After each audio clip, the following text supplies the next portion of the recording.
Hai semua, kali ni kan saya nak share resepi aiskrim sandwich yogurt. Rasa dia masam-masam manis. Tapi kan kalau korang suka manis, ekstra manis, korang boleh tambahkan gula icing lah dalam adunan aiskrim tu nanti. 350 gram non-dairy whipping cream. Korang pukulkan sekejap tapi jangan pukul sampai kaku tau. Dah agak-agak pekat macam ni baru tambah 450 gram Greek yogurt. Kalau korang suka manis, time ni korang boleh tambahkan gula icing. Macam saya tak tambahkan gula icing sebab non-dairy whipping cream tu dah manis. Lepas tu saya tambah pula dengan homemade jam raspberry.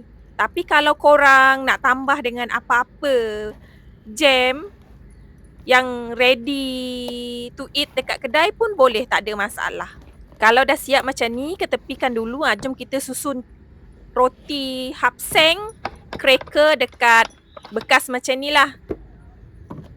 Bawah kontainer tu saya lapik dengan plastik supaya senang nak keluarkannya nanti. Biskut tu korang boleh guna apa-apa brand lah ataupun ikut cita rasa masing-masing. Macam saya guna cracker hapseng.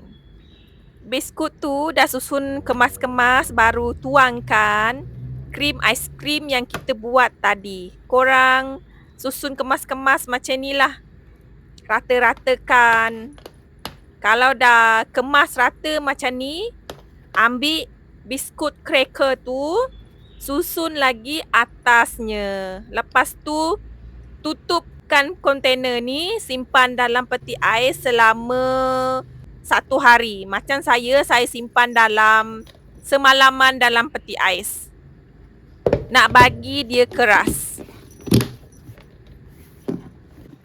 Yang ni kan saya dah simpan semalaman dalam peti ais.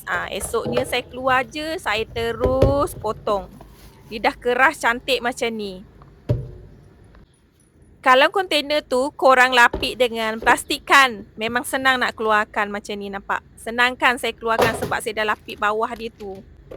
Lepas tu bolehlah korang potong. Selamat mencuba semua. Semoga resepi yang saya share kali ni kan bermanfaat untuk korang semua. Lepas korang potong-potong macam ni, bolehlah balut dengan aluminium foil. Nak bagi dia tak bercampur dengan yang lain kan.